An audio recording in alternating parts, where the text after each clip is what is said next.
Salamat Panginoon sa pagtatawag mo sa bawat isa sa amin at maraming salamat sa kalooban mo Panginoon na patuloy at makilala ka namin sa mas malalim na kaparaanan sa pamamagitan po ng pag-aaral namin ng iyong banal na salita. Maraming salamat Panginoon sa banal na Espiritu na patuloy mo pinagkakalob sa bawat isa sa amin upang nawaan sa lahat ng aming mga pag-aaralan.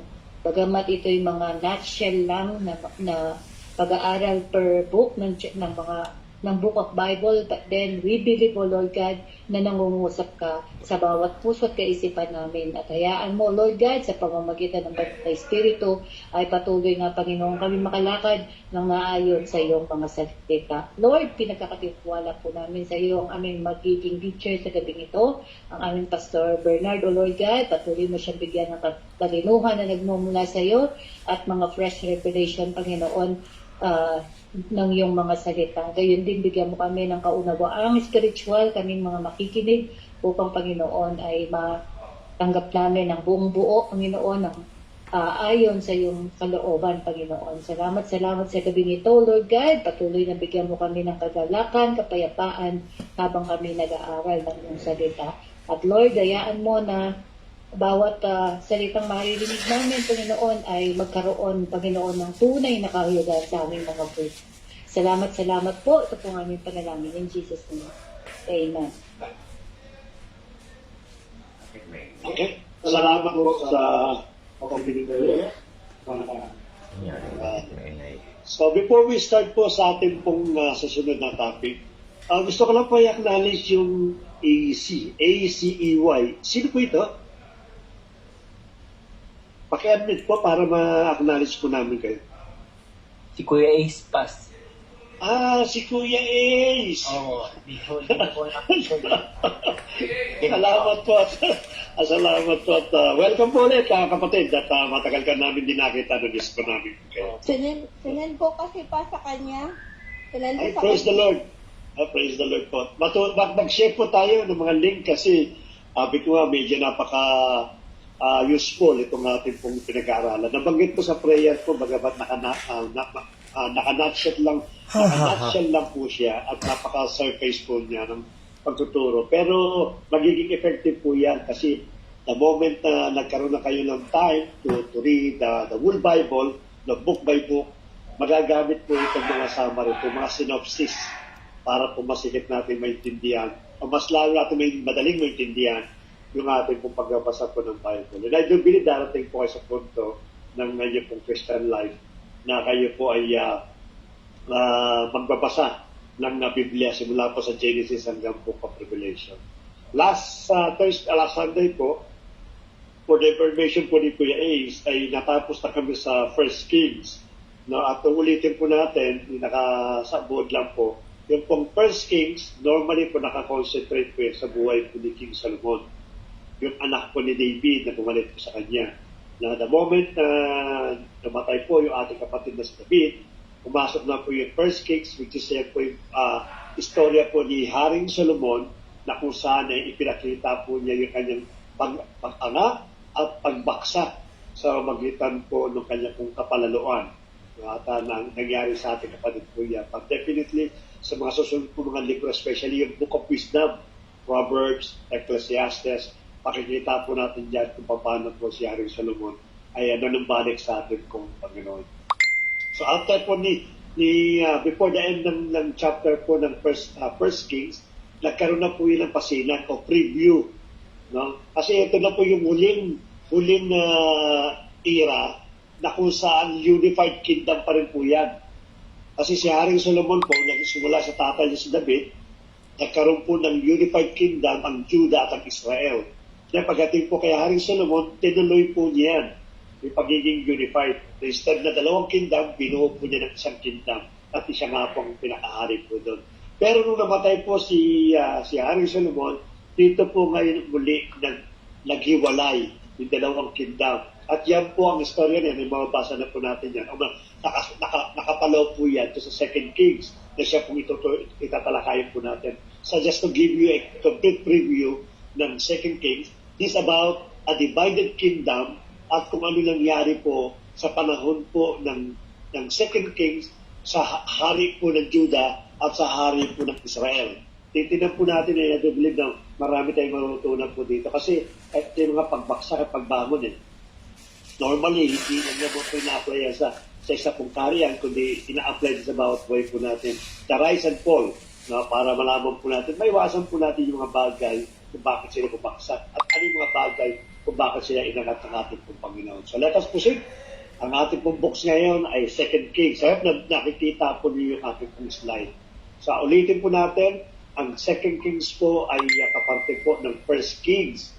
Hindi po yan hindi po yan magkaiwalay dati. In the old writings, wala pong 1st and 2nd Kings. Yan lang po ay Book of Kings. Simulan po natin. No? Ang 2nd Kings po from the book of Genesis, the first book sa Old Testament, pang-12 po yan. 12 book in the Old Testament. Binibilang po natin sapagkat para makita natin that we have the 39 books of the Old Testament. Ano pong author? Bilangin ko na po nung nakaraan po yan na hindi po ko masyadong kilala ko sino yung author. Pero ang sabi po to, as we noted in the previous chapter, 1st and 2nd Kings originally comprised one book of history. Dahil po ay nasa book of history, wala po tayo sa law. Pinag-aaralan simula po ng book of Joshua hanggang sa book of Kings, Chronicles, inaanan po natin yan, Judges, lahat po yan ay parte po ng book of history. Historical book ang tawag po dyan. So most probably, yan po ay patungkol sa historia po ng isang bansang Israel at sa mga tao po ng bansang Israel. The author is neither indicated in the text nor known by scholars. Wala kasi nakakalam Yung mga scholar kasi di alam kung sino talaga yung writing. Normally kasi, for your information po, additional information lamang po, inaalam po yung author ng isang libro based to sa kanya pong poetic writings. No, katulad kay Paul, kaya yung pong mga sulat po, halimbawa, katulad po ng Book of Acts. Nakikita po natin dito, hindi po masyadong Romans. So, hindi po malaman kung sino author po. But the way that ipinaresent po yung pong Book of Romans at the way na pinipresent the public the rest ng kanya pong writings, so most probably, ina-attribute po yan kay Pablo.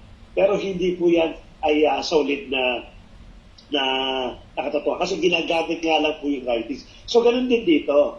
Ginagamit po ng mga scholars yung klase po ng writing. He was most likely a prophet.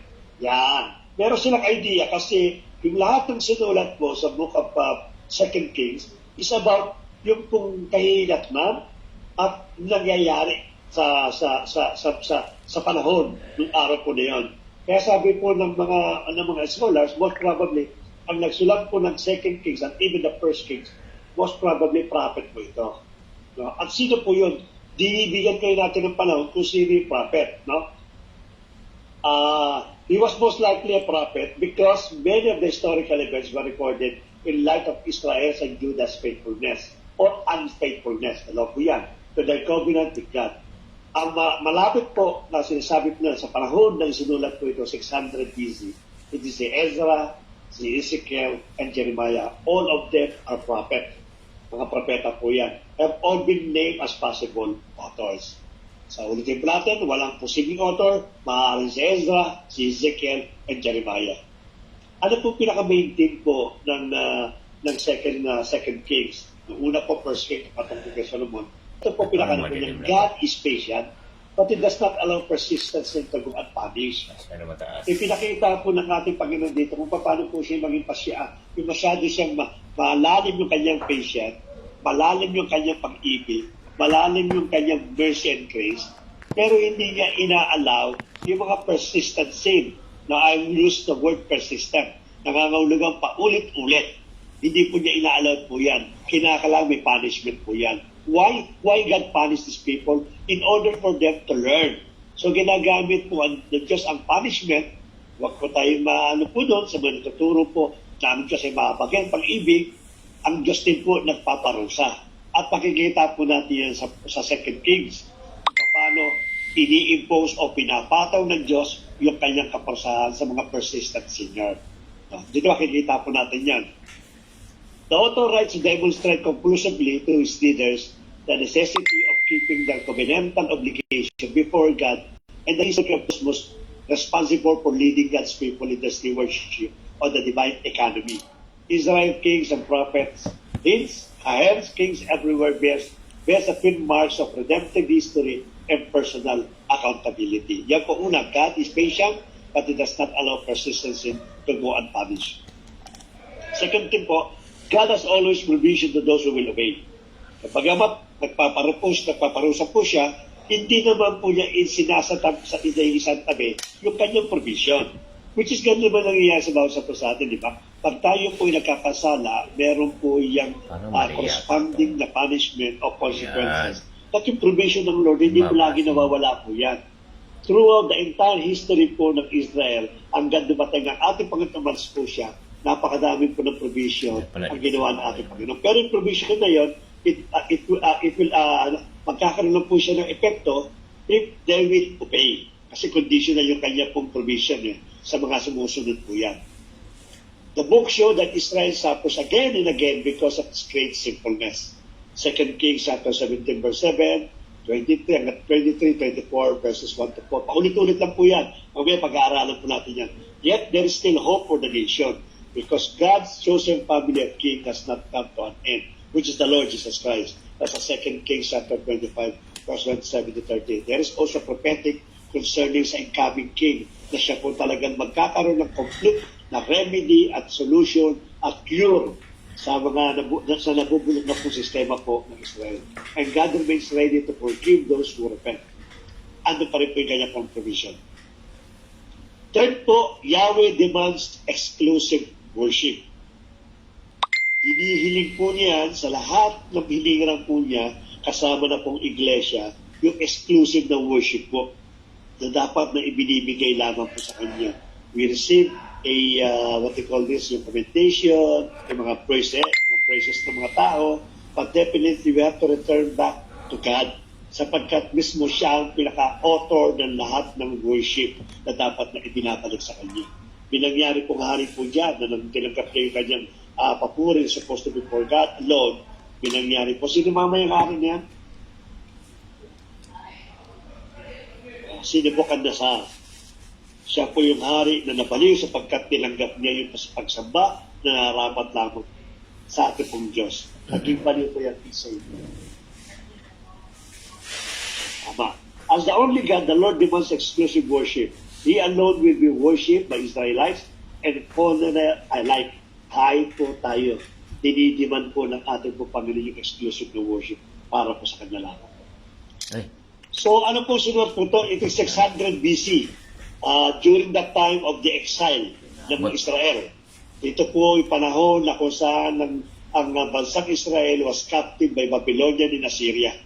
600 BC po yan. Hindi po yan isinulat ng fresh. Nire-write lang po yan. Yung first and second Kings was nire-wrote lang po yan na yung mga nakuha po nila. Kaya hindi malaman kung sino nga pong author Kinumpile po yan, then dilagdagan po yan later on. Kaya nabuo po yung first and second Kings. So siya po ay naisulat o naipublish po ng 600 BC. Ang number 4 ng second Kings is chapter 25 chapters po yan. I-divide po natin sa 5 major events yung 25 na chapter. Ang unang event po is yung chapter 1 verse 8, Northern Kingdom fall to Assyria, which is around 732 BC. Again, pag binanggit po natin ng Northern Kingdom, yan po ay particularly sa Israel. Yan po yung top 10 tribes. Yung 10 tribe, minus po yung 2 tribe na Judah at si Benjamin. Yan, 2 po yun.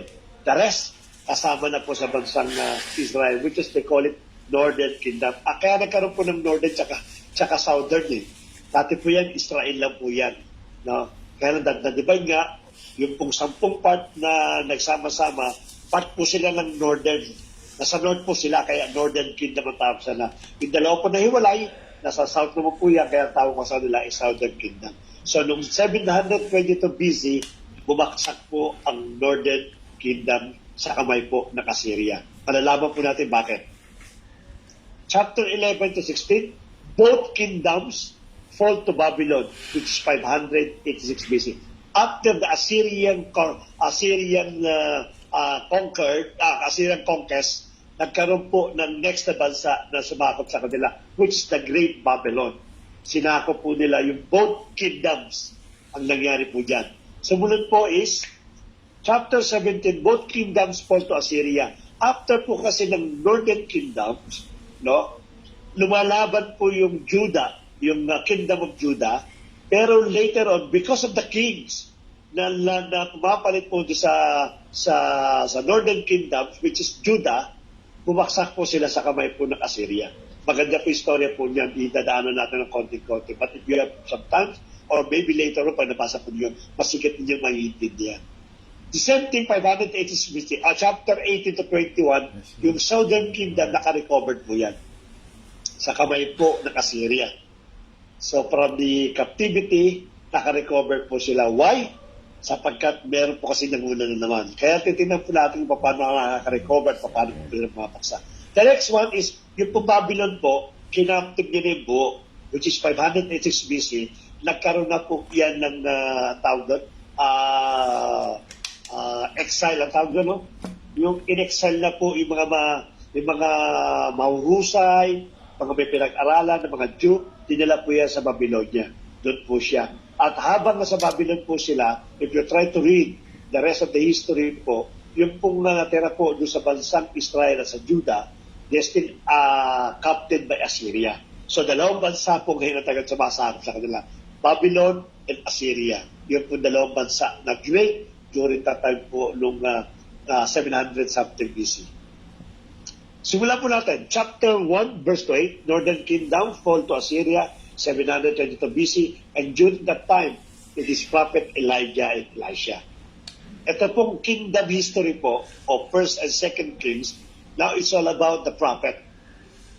Of course, nandiyan po yung king, but God is not dealing anymore with the kings because napakatalamak na po ng kasalanan nangyayari ka. After po nung namatay po si King Solomon at tumalik yung kanyang anak at may nagrebelde po sa kabila po ng Northern Kingdom, nagpatuloy po sa pagkakasala po ito. Kaya ang ginawa po ng Diyos, He rise up a great prophet in order to warn these people. At sa Northern Kingdom po, ang kanya pong propeta is Prophet Elijah and Elisha.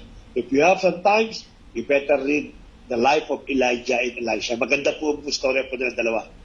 In chapter 1, verse 2, the book of 2 Kings open up with the continued sliding down of Northern Kingdom under the rule of King Ahaziah, son of King Ahab. Sino si King Ahab? Yan. Yung asawa po ni Jezebel. Yan. Yung anak po nilang si Ahaziah, nung namatay po si Jezebel at si Ahab, siya po pumalit kayo sa Northern Kingdom. At kung paano yung gano'ng katalamak, yung kasalanan ng kanyang nanay at tatay, dinoble pa yan ni King Ahaziah. No, mas lalo siyang naging idolaters. Pinapasok niya yung lahat ng klaseng Diyos-Diyosan, and he even commanded the Israelites or the Jew to worship those false god. Di ba idolater na yan?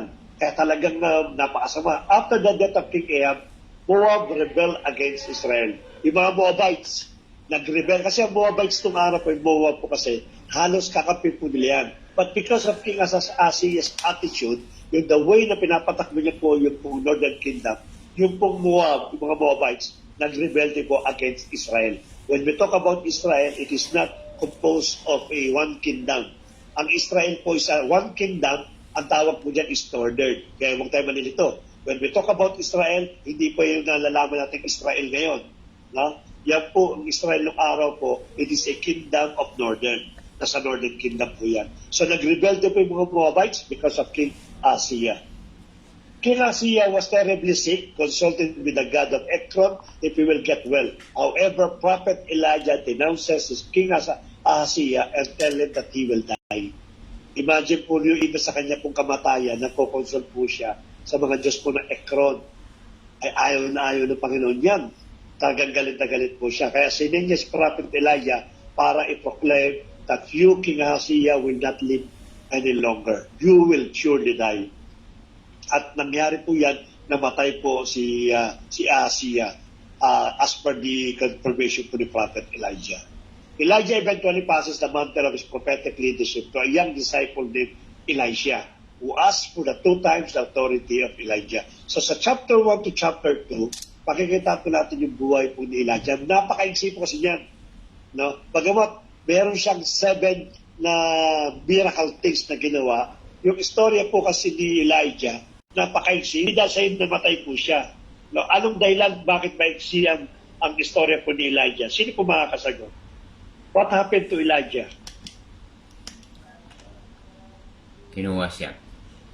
Sige po, pwede po sumagot. Ano nangyari kay Prophet Elijah? Inisnat siya Ay, hindi ko madinig. Asan po? Sumagot po. Yeah, sige po. Inisyat siya ng Holy Spirit. Nag-ascend siya sa heaven? Yan. Si Kuya Joel, bakit pa? Sinundo siya ng karwahe. Yeah. Siguro sagot na rin. Sino ang sumundo sa kanya? Tama si Ate Rona. No? Kinuha po siya papuntang langit. Sino ang sumundo sa kanya? Angel, Para maganda. ang mga angel ho. Angel. Saan nakasakay? Yung karwahe. Yan. Sinundo siya ng karwahe. Naglulilinig na chariot ang sumundo sa kanya. Sino ritong gustong sunduin ng naglulilinig na chariot? Sige. Amen. Absolutely Ayan. amen. Meron pang gusto. Yan. Yan, maganda. Ang ganda po niyan. No, yung may mga movie na ganyan na kanila pong ini-interpret kung paano po yung pong chariot. Ang sabi po doon ng iba, theologian, no? Sabi lang naman po, ay binulong lang sa akin ng ibang theologian. And that is the Lord Jesus Christ na siya sa mundo po kay Prophet Elijah. Imagine po ninyo, the King of Kings and the Lord of Lords, ang siya mismo sa mundo sa kanyang servant. Napakasarap siguro po ng ganyan. Makita mo lang yung mukha ng ating Panginoong sa Kristo, definitely. Napakaganda po. So, hindi po siya namatay. Katulad po ni, sino pa yung isang hindi namatay na kinuha ng Diyos? Si Enoch. Si Enoch po. Si Enoch. Yan, tama Kuya Joel at Ate Ron. Si Enoch po, ang isang kinuha po ng ating Panginoon. Napaka-exciting po na kanya pong istorya. Ang sabi po doon, Enoch lived righteous and then God took him away. Nasaan po doon? Ganun din po nangyari po kay Elijah. After for the 7 miracles thing na ginawa po niya, at kinuha na po siya ng ating po Panginoon. And definitely, he will be back. Babalik at babalik po si Prophet Elijah sa takdang panahon po na kung saan gagawin niya po yung kanya pong hindi pa natatapos na task. Maaaring dito po sa bansang Israel ay naging magsing kanya pong paglilingkod, but definitely sa darating na panahon ay itatapusin po niya yung task na binigay po sa kanya po ng Diyos. At ang pumalit po sa kanya si Elisha. Siya po yung pong parang mentor po. No? Siya yung hindi siya po yung parang trainee. Tinitrain po ni Elijah. At bago po umalis si Elijah, hiniling po niya isa double portion ng kanya pong anointing. Kaya minsan, may mga nagpipray po sa atin, Lord, give him a double portion of your anointing. Nakuha po kasi yan kay Elisha. When he requested Elijah to have a double portion of anointing, sabi, kung ano gagawa mo Elijah, dapat madoble ko bilang design ng puso po ni Elisha. At posible po yun. And Elijah indeed agreed. At ang ating Panginoon nag-agree din po siya na yung double portion po ng anointing napunta po kay Elisha. Tuloy po natin. What's fascinating here is how the book of recounted 7 miraculous feats for Elijah. 7 po yung miraculous thing po niya. Hindi ko na po babanggitin, medyo haba. Kasi pag binanggit ko pa, babanggitin ko rin po yung kay Elisha. And then, he offers stories of 14 acts of power from Elisha. Napakatitindi po ng mga miracles na yan. Yung 7 ni Elijah at yung 14 po ni Elisha. Ganun po mga pinakanya. Both prophets were clearly remarkable men and they played the same role, confronting Israel kings for idolatry and injustice, and ultimately, they were unsuccessful in turning Israel back from apostasy. Kasi,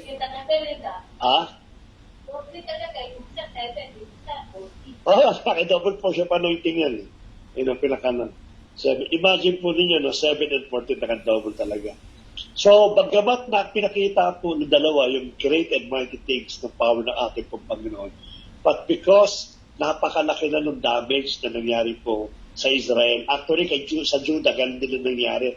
Yung Northern and Southern Kingdom, ganun po yan. Unti-unti na po nag-slide, going to the apostasy.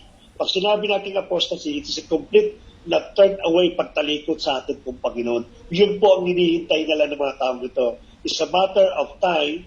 Definitely, they will go back. They will go, magkakaroon na po ng apostasy sa kanila pong lugar. King Mesa po falls down from the hand of three kings. Ito po kasi nung nag-rebelde po, bilanggit natin kanina, nag-rebelde po yung Moabites, napaka-powerful po nito. No? During that time, sila po ay isa sa mga kasapi po ng Israel. Na during that time, remember yung kay Joshua, nung lumalakad po siya, may mga bansa po nakiusap na, gusto naman, magkaroon tayo ng treaty, magkaroon tayo ng kasunduan na hindi mo kami kikiray. Ang Moab po, isa po sa mga ganun po yun. Pero nung namatay na po si King Solomon at nagpalit na itong mga salbahing hari na ito, itong Moabs na ito, nag-start na siya ng mag-build ng kanyang army, ng great army para sakupin po yung pong dalawang kingdoms, the northern and the southern kingdoms. Nung narinig po ito, nagkaroon po ng alliance yung dalawa. Alam, actually tatlo yan eh. Yung isa po ay yung northern, yung southern, nagsama po sila. At nagsama po sila ng isang kingdom, ang Edom. No? Maliit na bansa po ito, mas makakatulong sa kanila. So isang mo dyan, northern and southern, plus Edom sinama po nila. However, the victory belonged to the hand of God, to the prophet Elisha. When God turned desert into pool of water. Imagine po nyo, desert turned into pool of water. Talaga pong umaapaw yung tubig para po sa kanya. Kasi po during that time, nung nagkaroon silang gera, pagkahaba po niyan, ang kalaban po nila yung desert. Yung kanilang flags, yung kanilang soldier, yung kanilang mga pangangailangan. Alam lang po natin yung tubig, di ba? Napaka-basic po niyan. Yung pinaka-pangangailangan po natin at kinakailangan ng bawat isa. So ang Diyos po, sa magitan po ni Prophet Elijah, yung po desert, ginawa po parang swimming pool. Kilagyan ng tubig ng ating pong Panginoon. And this pool, it takes how many years, no? Na naging masagana po sila. Samantalang yung kalaban po nila na Moab, natalo po sa magitan ng mga miracles po ng ating pong Panginoon. Ganun po ginawa po niya. Ganun pinagtatanggol po ng Diyos itong bansang ito. Hindi dahil doon si Jehoram kasi sa Israel, salbahe yan eh.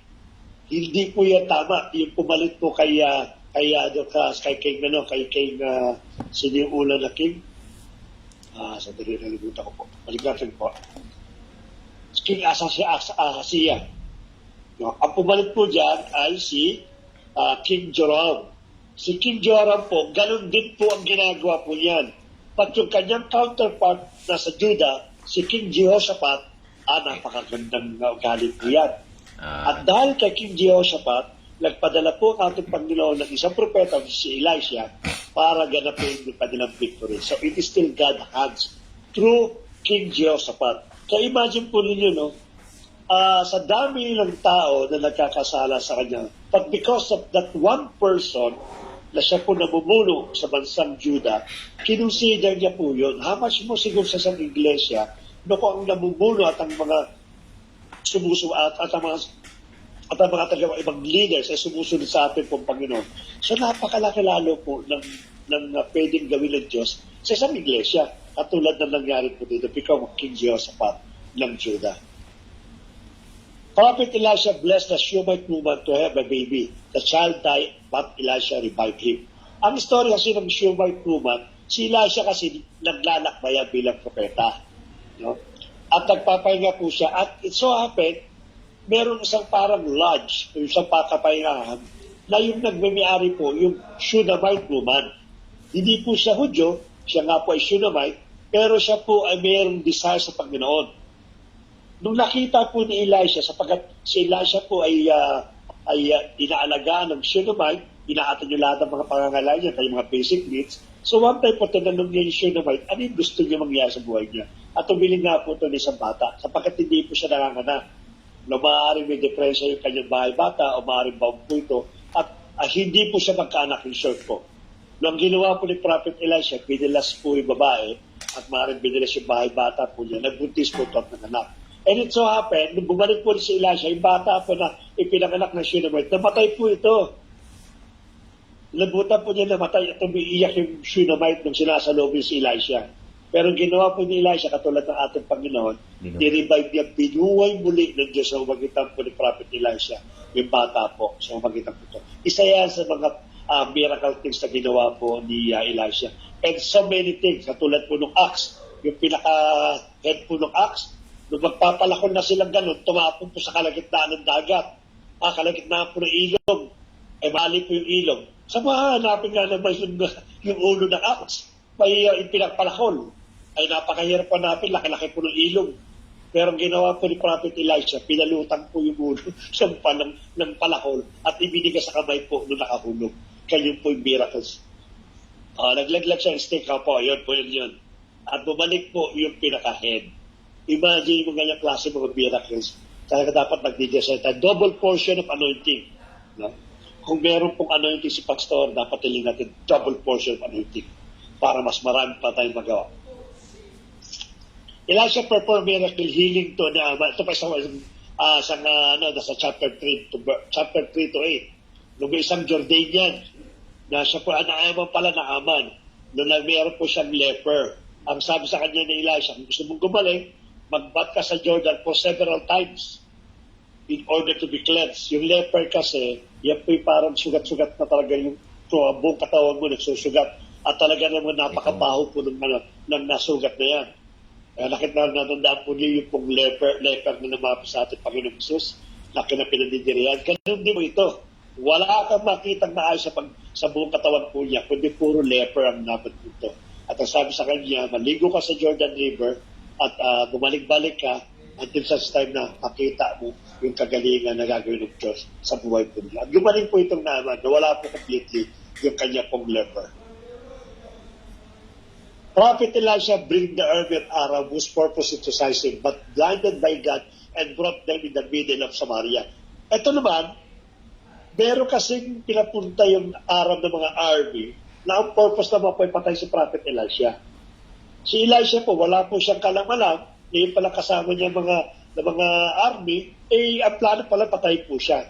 Ang ginawa ng ating Panginoon, lahat po ng army nito, binulag po ito. At nakita na lang po na bumalik yung kanilang paningin, nasa Samaria na sila. Yun yung kanilang papatay sa kanila. Ganun ginawa po ng Diyos dito sa mga army nito.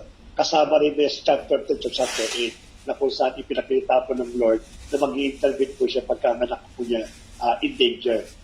So sa bawat sa atin na maaaring in danger po tayo, kung tayo kaya tayo pagtanggol natin. Sabi nga, God's our defender. Ganun po ginawa niya kay Prophet Elisha. So more, as long as you are obeying the Word of God, as long as you are doing the Word of God, kasama natin ang ating pong Panginoon. Chapter 9 to 16, both kingdoms falls to Babylon, 586 BC. Sa Northern Kingdom po, andyan po yung mga propeta po na nabuhay. Si Jonah, si Amos, si Hosea.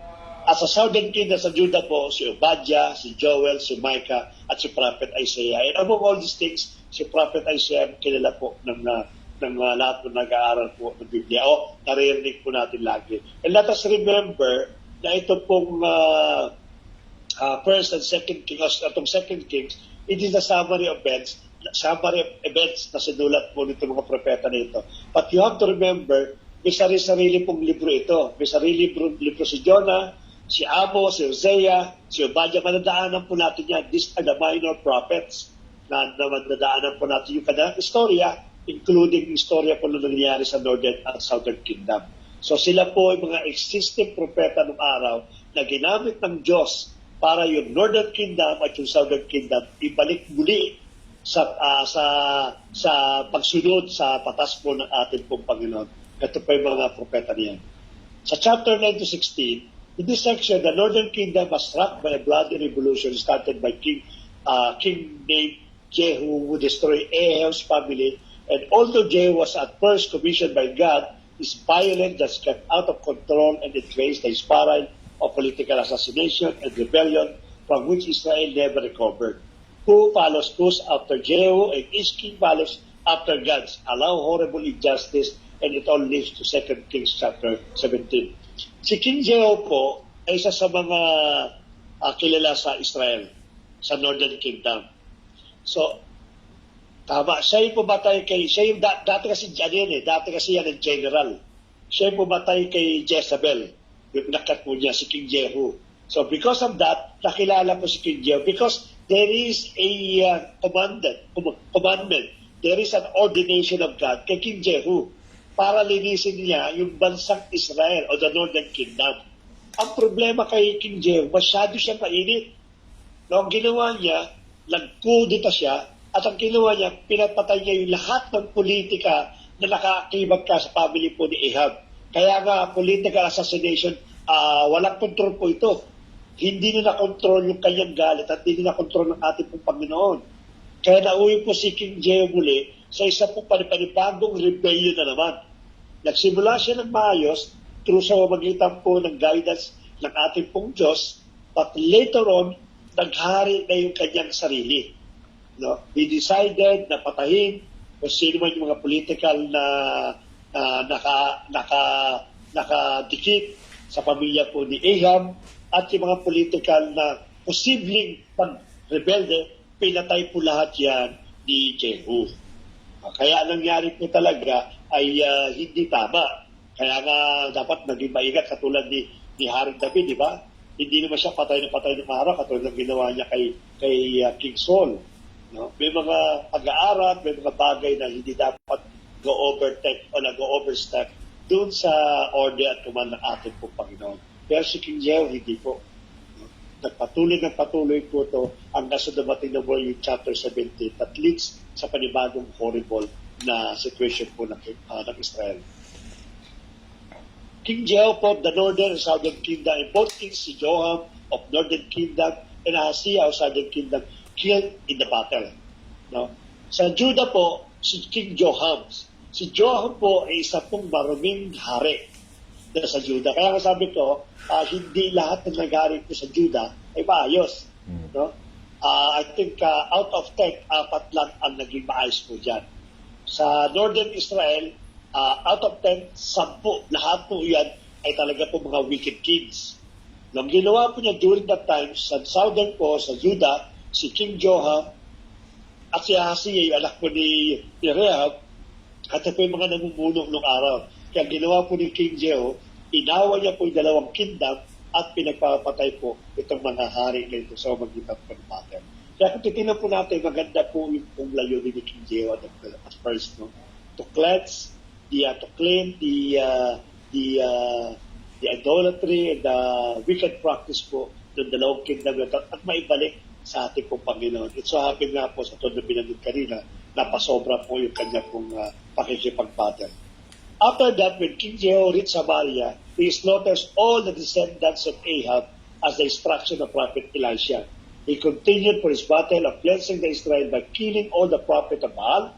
He also killed Jezebel, wife of King Ahab, who murdered God's prophet. Tingnan po ninyo yung ginawa po niya. No? Napakaganda po talaga. Dilinis po ni King Jehu yung lahat na dapat ipalinis ng Diyos sa dalawang kingdom na ito.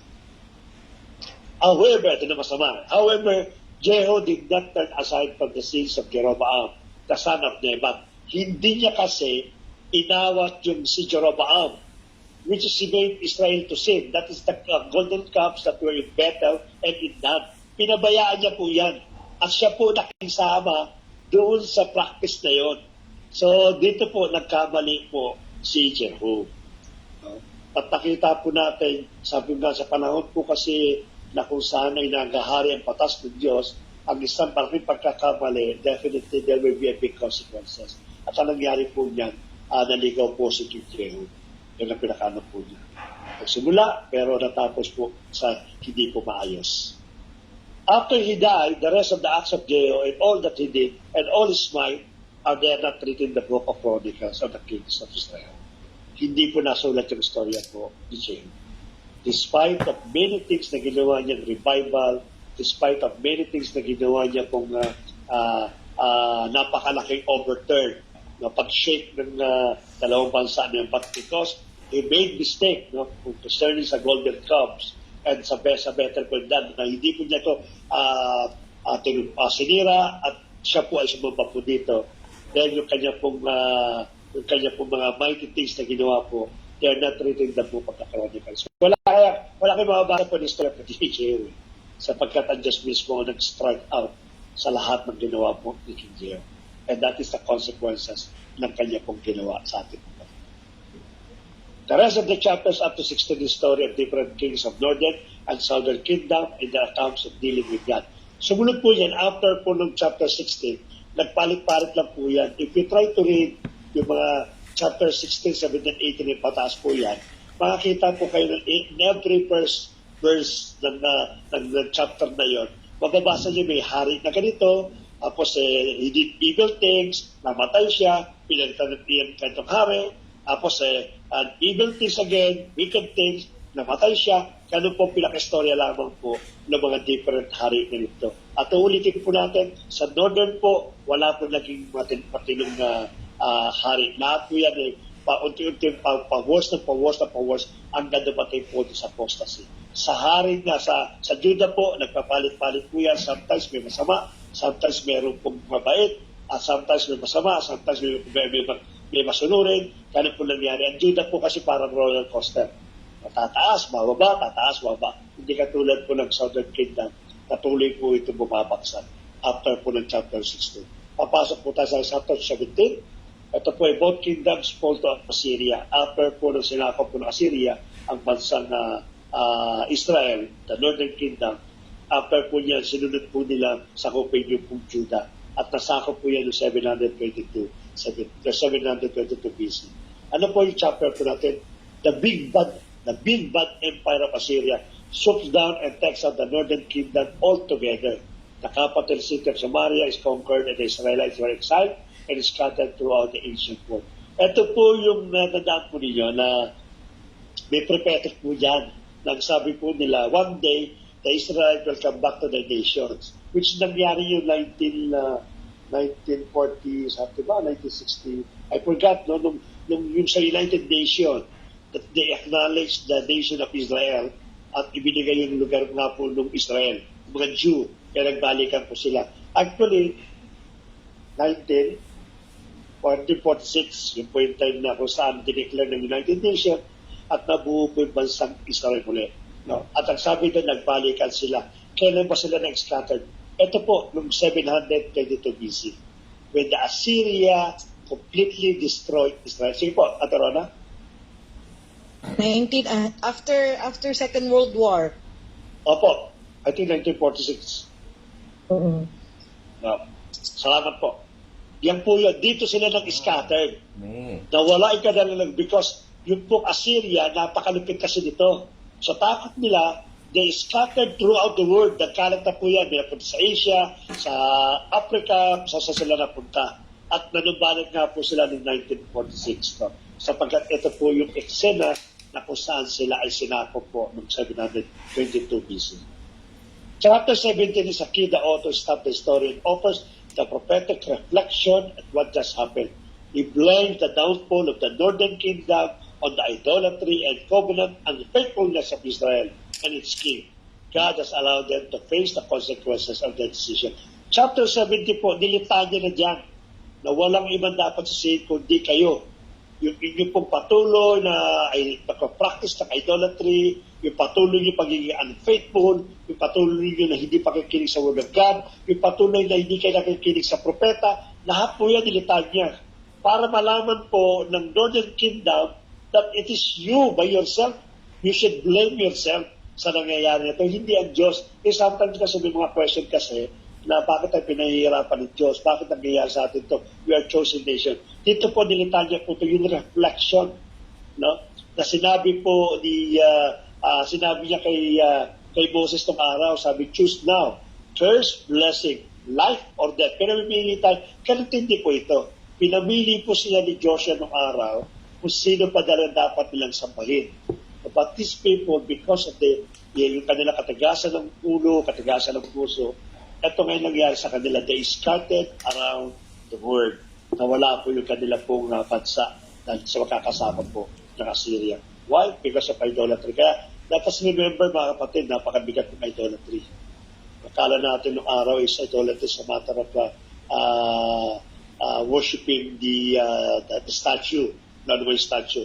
At natandaan mo sinabi ni Kuya Joel pagdating ng Old Testament, New Testament, pinalawak po yan yung idolatry. Hindi lang po yung about the statue. Anything that could place God in your heart, it is idolatry. Ay, sabi po, ngayon ang malaking scope ng idolatry ngayon pagdating sa New Testament. Kung ang asawa mo, ang siyang sinasamba mo rather than God, nangangahulugan you replace God in your heart by your husband or your wife. That's form of idolatry. Pag sinasamba mo ay Diyos, puro ka na lang pera, then imili-pilit mo ang Diyos sa puso mo, and you are now practicing idolatry. Kung ikaw ay utang, wala ka kakatayin sa utang, para Diyos mo ng utang, then you replace God by pag-uutang po natin. Marami ng form yan. So let us be careful sa pagpili po ng nasa mga dinadala po sa ating mga puso. Sapagkat kung ano po yung hate ng ating Lord, yung kanyang anger doon sa mga nagka-practice ng idolatry during Old Testament, it is the same anger that He will impose to us even sa panahon po natin ngayon. Dapat magkaroon tayo ng reflection po dyan.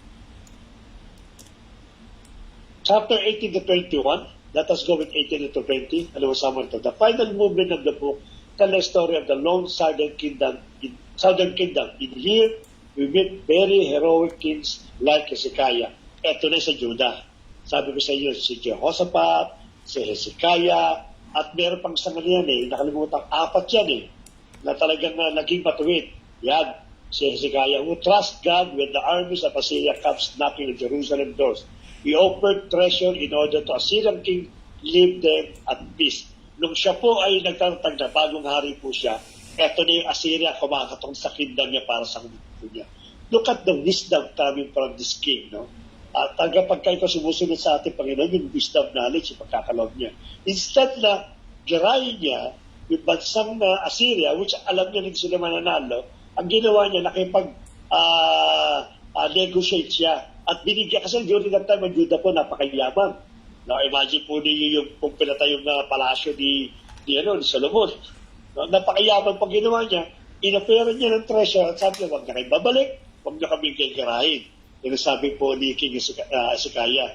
So, nangyari po, nagkaroon po sila ng peace compact at iniwan po sila ng Assyrian.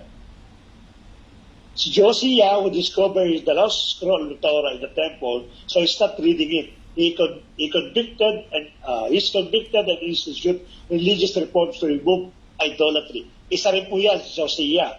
No, siya po yung nagtalik ng turo ng ating po Panginoon. Kasi nakakuha po siya ng scroll o yung Torah doon sa 10 templo. At nung yung binasa po niya, nakita niya, napakalayo na pala namin doon sa pinag-uutos ng Diyos.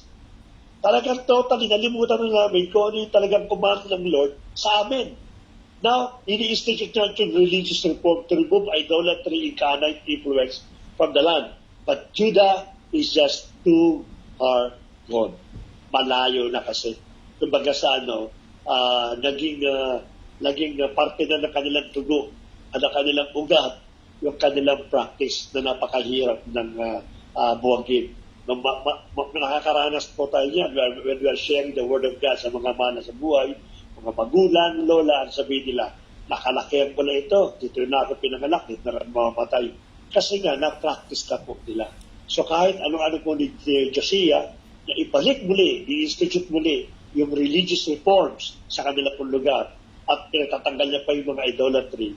And definitely at the end, nalaman niya, Judah is just too far gone. Napakalayo na napagkakaligang. So hindi na rin po niya naibalik sa tama ang bansang Judah.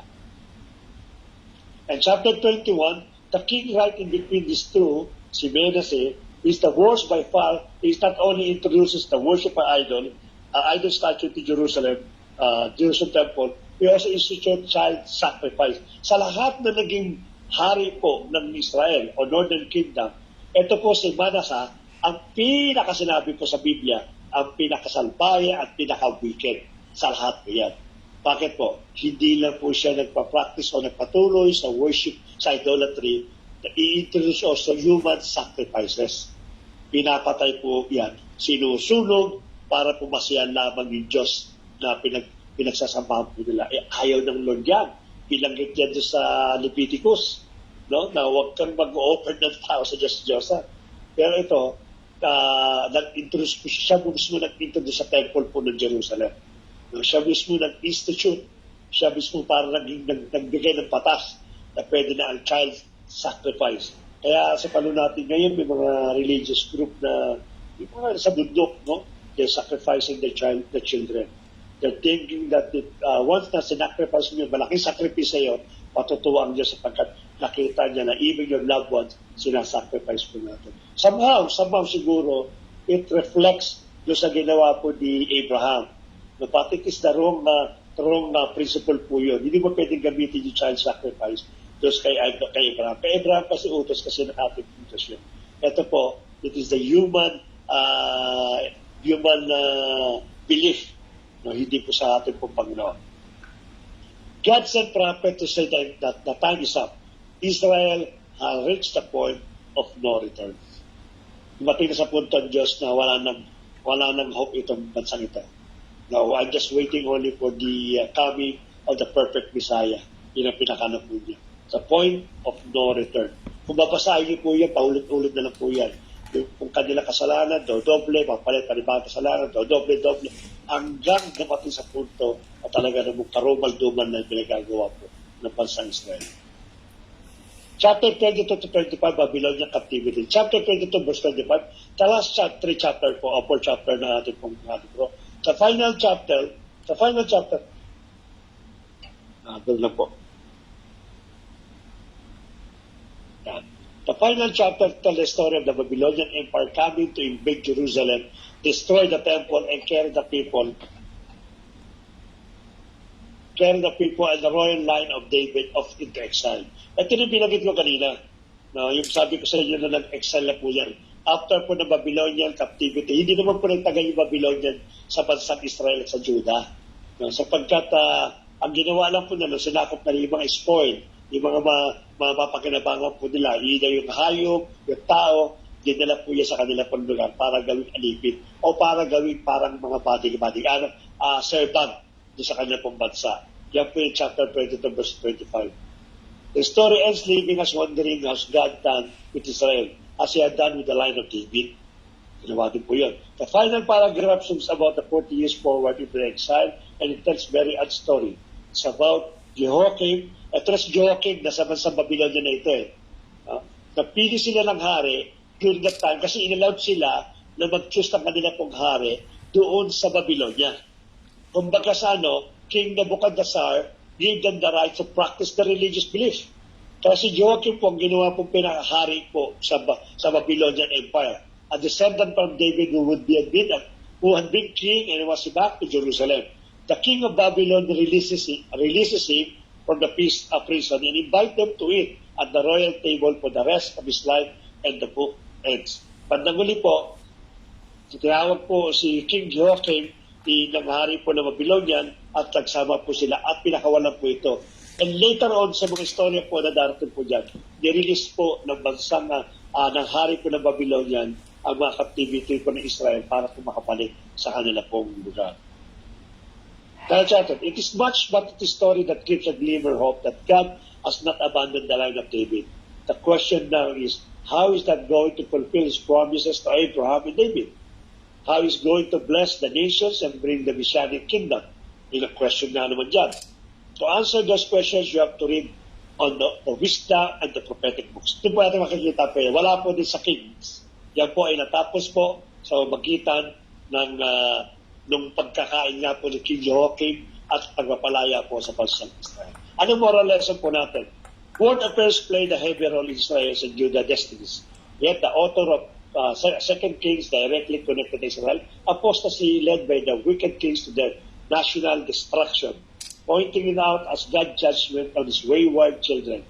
Despite repeated warning from God's prophet to turn from their ways and return to God, the people continued to live in sin.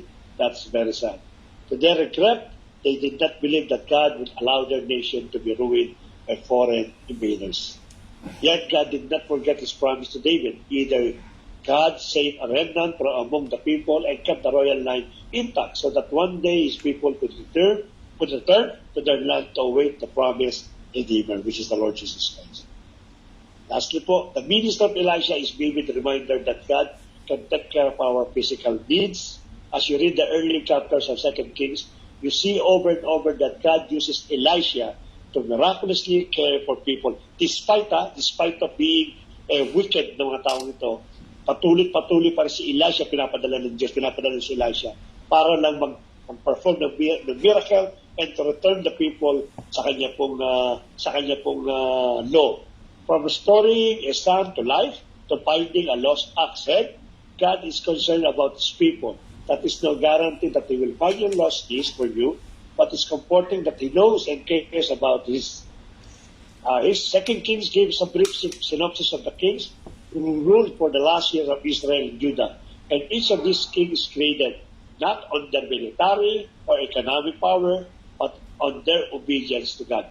Imagine po ninyo, no? Hindi ko kailangan ang lakas mo, ang talino mo, ang yaman mo, ang popularity mo, kung ano man ang political, ang kailangan mo lang is obedient mo sa akin. Sapagkat yun ang the best na gagawin mo upang magkaroon ka ng katagumpayan. Most of them failed miserably.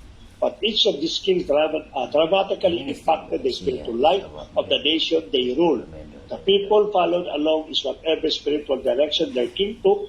This should be a reminder to us today of the importance of electing leaders with good character and devotion to God. Kaya po related po ito sa ating pong iglesia na sinabi ko po nung nakaraan pong Friday, let us start building a new church under po sa founder po ng ating Panginoon. Gawin natin spiritual church. At ang mga taong ito, tingnan po natin, ang pagbaksak ng kanilang bansa, base yan doon sa character at attitude ng kanilang pong leader.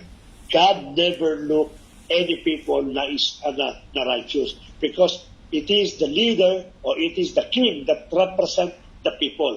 Kaya doon lagi binabasa ng Diyos yung kanya pong verdict. Kaya ganun din yan, even at this very moment, ang church po magsasuffer if the leaders is really wicked and not and unfaithful sa ating pong Panginoon.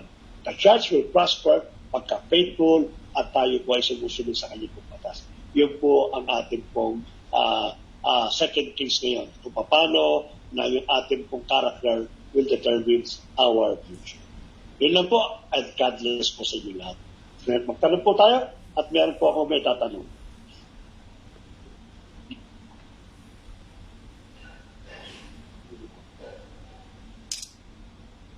See you next.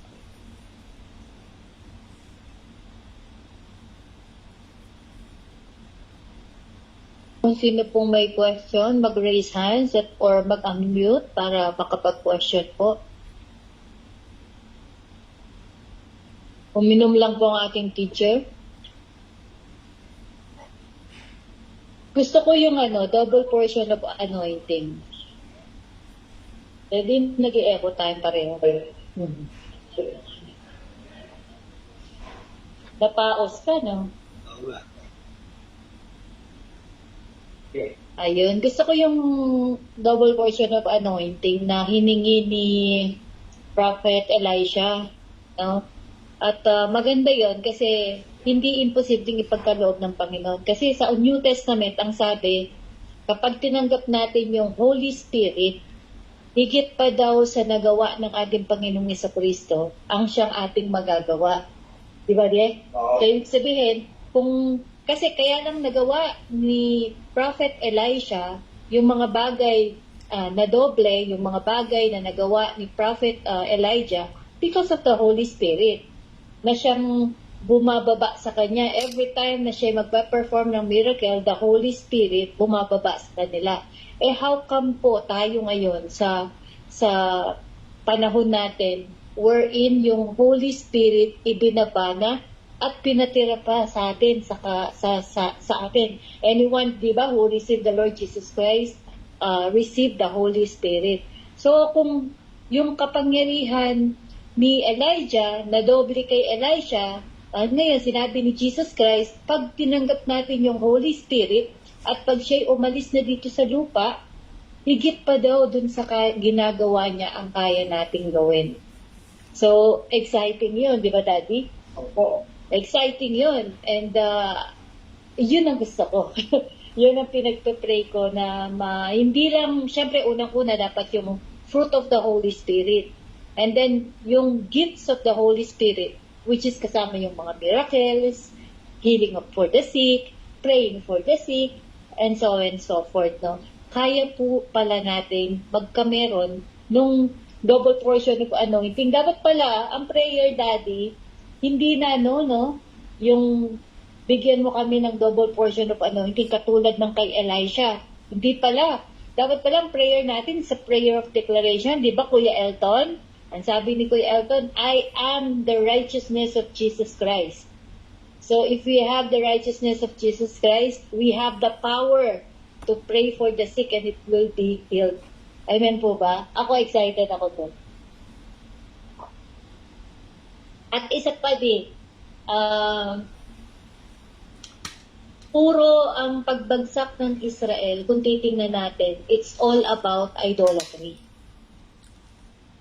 Lahat sila sumamba sa ibang mga Diyos, mga Diyos-Diyosan. At yun po ang nagiging downfall. And reminder po mga kapatid, we have the New Age idolatry. No? Hindi po yung mga nakikita nating mga repulto sa panahon ng Old Testament. But now we have the New Age idolatry. At alam po natin kung ano yan. Ngayon, high-tech. Nandiyan na po yung mga High-tech na social. technology. Ayan. O yun. Ayan, tama po. Sige, Kuya Manny, tuloy mo po. Ano po sa ngayong New Age idolatry sa ngayon henerasyon po natin ay high-tech na po ang idolatry sa pamamagitan ng technology at mga ori ng gadget. Yun po. About deception ni Satan. Ayan. Idolatry. Nagsasalita ba si Ate, Rona? Baka na sabat ko siya. Okay. Ano pa po yung mga New Age idolatry? Mga relationship po na mas binibigyan natin ng priority. Tama. Sabi ni Ate Arian, cellphone, paggising, antimano. Okay? TV, antimano, Netflix. O kung sino man yung ina-idolize natin ng mga artista.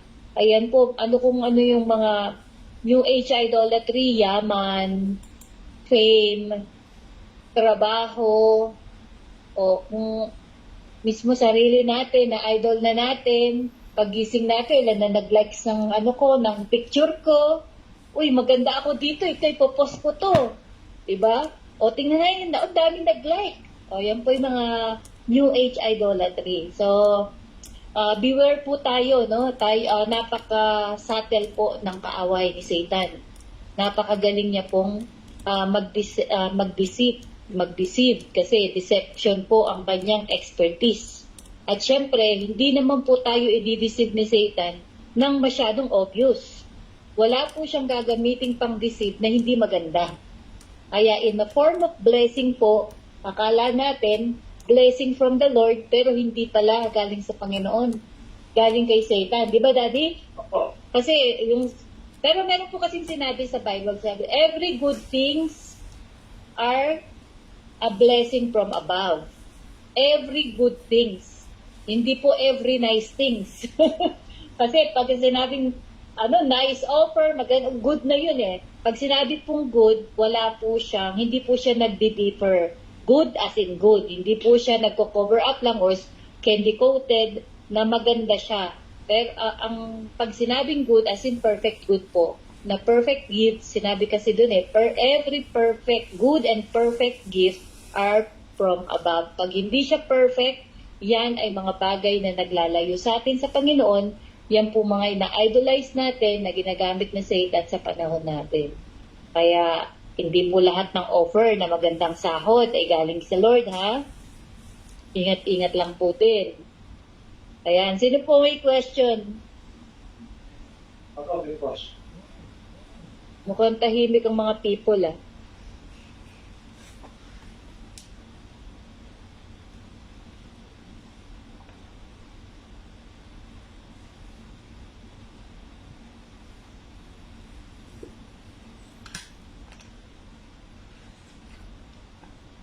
Regarding timeline, nauna yung Second Kings kaysa yung 40 years silang paikot-ikot. Tama ba ako? 3 years po na paikot-ikot. Sa Exodus po yun. nauna po yung Exodus bago yung first king. Kasi nung pong nagpapaikot-ikot sila sa wilderness, sa Exodus, wala pa pong hari ng mga panahon na yon. Wala pa po si King Saul, siyang kauna-unahang hari. Wala pa po siya. Bali, sa Exodus po, Moises pa yun. dun po nangyari yung 40 years na nasa wilderness sila. Moises pa yan, under Moises. Bali, ano mo, yung pong sa Exodus, ang tawag po doon is wandering. W-A, no? W-A, W-A, and yung wandering, yung pagka nag-wander sila, yan o, na pinakano. Yun naman po sa First King, ang tawag naman po na exile. Yun po yung inilapas sila sa kanilang bansa at inilipat sila sa Papilipin. So mas nauna po yung wandering, yung 40 years na wandering sa desert kaysa po dito sa... Yung pong sa 40 years, yun ka rin. Yung pong 40 years, yun po yung in the process sila na papunta sa Promised Land. Tapos, ito naman pong ating first king and second king, nasa Promised Land na sila. Akaso, naging matigas ang ulo nila, kaya ang kaparusuhan, in exile, tinanggal ulit sila sa Israel. So, ganun po yung nangyayari. Minsan, napakatagal natin pinagpo-pray at isang bagay. Nung tinanggap natin, Nawala. o nangyayari po yan nung tinanggap natin yung mga prayer request natin, tsaka natin nakalimutan ng Panginoon. Ano nangyayari? Kinukuha ulit. Kaya po, the Lord gives, Yan the yung Lord takes away. panandali ang blessing. Yung Ay, additional ko din pas, yung 40 Okay years po. na wandering, kasama pa nila si Moses. Opo. So, mas nauna talaga yun. So, under sila kay Moises. Ayan. Patay na sila Moses. Sila, hindi po kasi nakapasok sila doon sa Promised Land. Di po ba? Sila Moses. Question!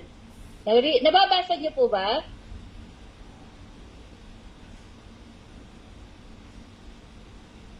Okay, ang question po ay, in your own opinion, what is the turning point of both kingdoms? Turning point. Nanumbalik sa Lord? Yun ba yung turning point nila? Yung sinasabi mo, Tito? Daddy, ibig sabihin, pagka kasi kunyari, nag-backslide o nagbalik loob? Okay po, bali dalawa po ang question dito. Ano daw po yung dahilan ng kanilang pagbagsak or pagtalikod sa Panginoon? At yung dahilan din ng paninubalik nila sa Panginoon. Sige po, everyone. O na dyan yung pinarusahan na sila. Okay? At doon naman Ayun na sa... daw yung turning point. Doon naman sa tawag to, turning point, ba din, ano ba? Sa kingdom, nung napag-alaman nila na gano'n na sila kasama, ay yun hinahanap na nila si God sa kanilang buhay. So, ibig sabihin, nagbalik loob na sila kay God.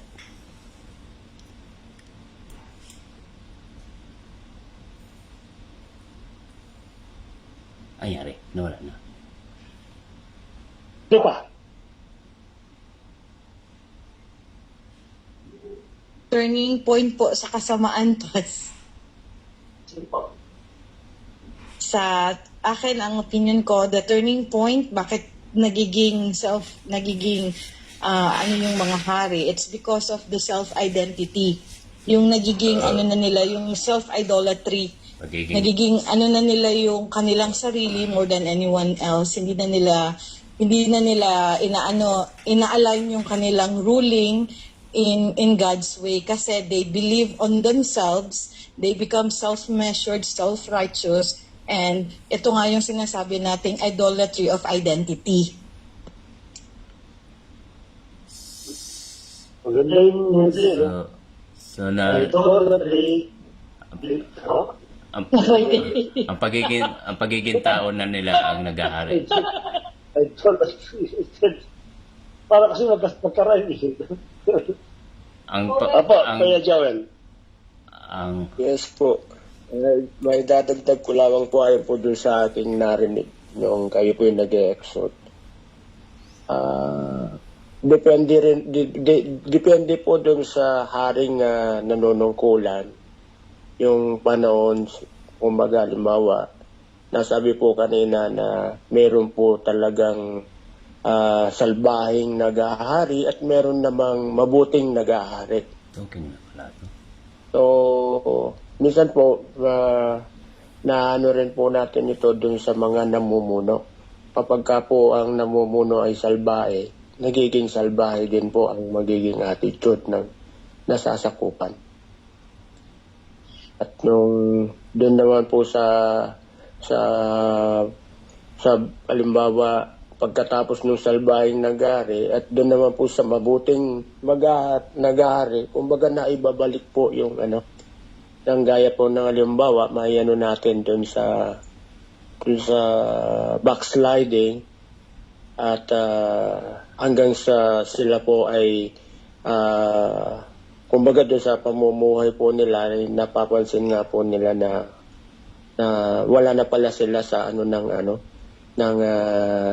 sa kalooban ng Diyos ang mga nagagawa nila. Kumbaga, labas na yung mga nagagawa nila doon sa kalooban ng Diyos at kumbaga yung ginagawa po nila ay parang knowledge na lang po na nagmumula sa tao.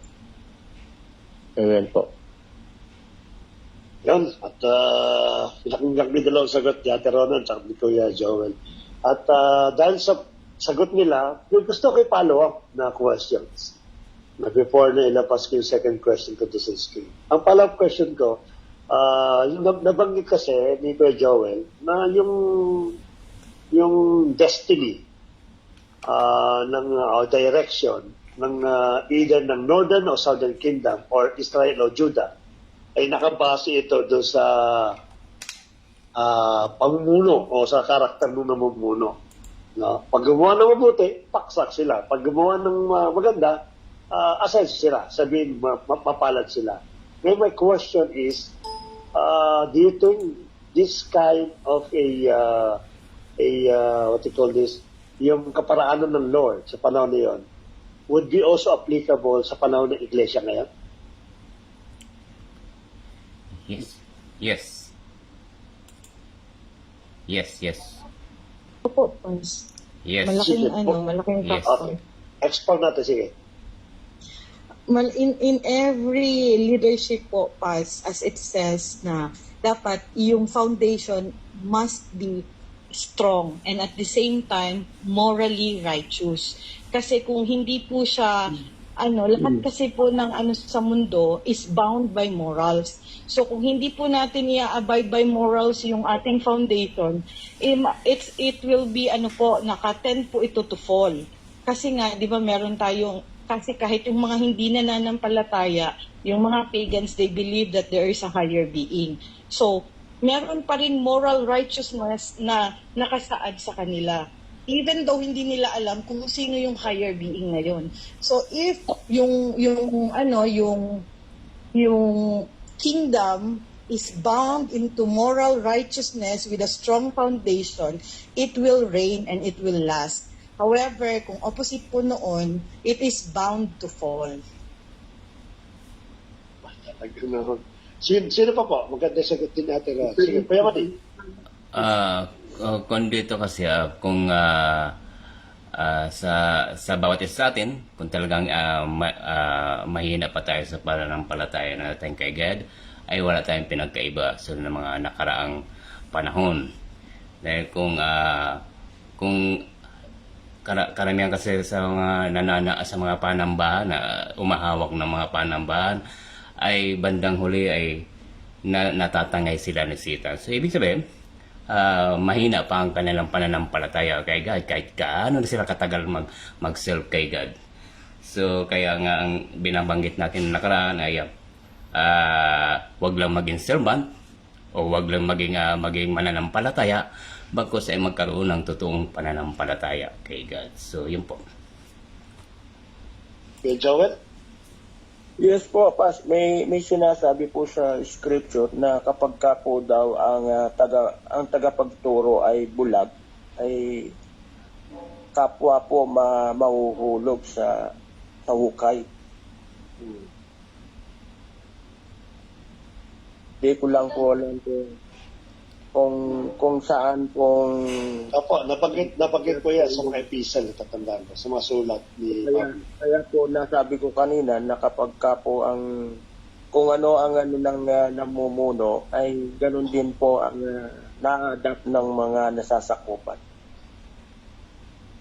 Okay? Yung sagot ka mo, ha? Tama. Tatanong mo. Sino po? Kuya Ace, Kuya Elton, Kuya Arnold, nandun din po. Kuya Kuya Jake.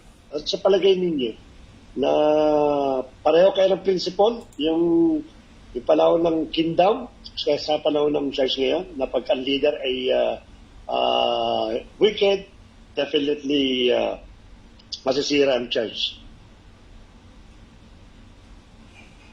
Sino po pwede magdagdag?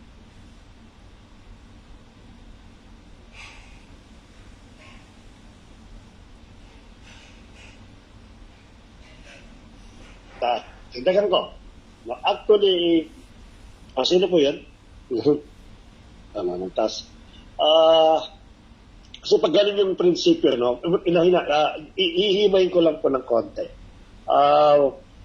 Pagka ang sagot natin, mostly ang sagot naman ng kapatiran, si Kuya Manny, si Kuya Joel, si Ate Rona, na pagka nga naman yung leader daw ay baloktot o kaya hindi tama, either mag-suffer or totally masira ang church, ang pinakano po doon. Kasi kung yun ang madidinisyon ng iba, sasabihin nila, paano naman yung mga attendee na loyal, attendee naman na mabait, attendee naman na obedient sa ating Panginoon, napaka-active naman sa ministry, o kasama sila, so happy lang na yung leader nila ay hindi maayos, pero yung mga member naman maayos, hindi ba pwede i-consider ng Diyos yung mga member? Hindi pa pwedeng magkaroon siya ng mercy sa mga member tang parusahan na lang ay yung lang leader, hindi yung church mismo. Kasi mga ganong klase mga tanong, no? Na maaaring dapat natin i-consider. Ako po, to be honest, since it is the delegated authority, tayo magsasuffer ng church. Para sa akin po.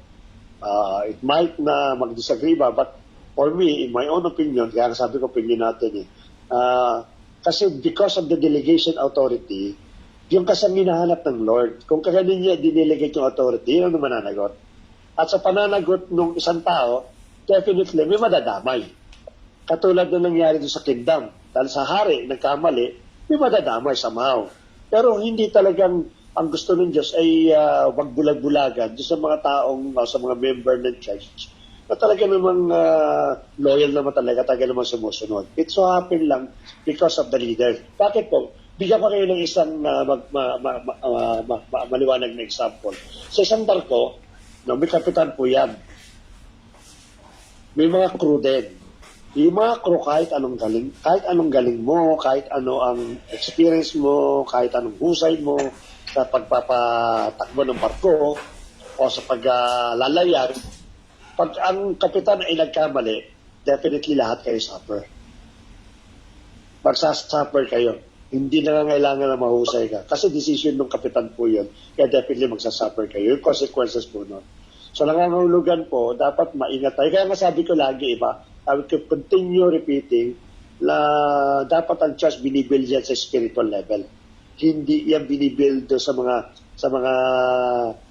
pleasing na pangangailangan ng tao. Kasi if you started the church, or if you are running the church nang gusto mo lang i-pleasing lang, makapagkape kayo, makapag-banding kayo, makapamasyal kayo, makapagkwentuhan kayo, makapagbiroon kayo. Kung yan lang magiging foundation po ng bawat sa po sa atin, definitely mapapahamak po ang church.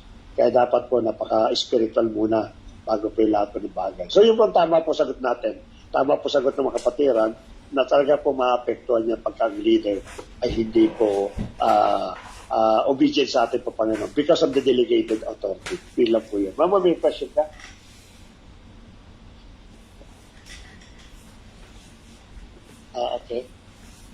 Yun. Gusto ko yung tanong ni Kuya Joel Ang sabi niya, nanong niya ba yun o sinabi niya?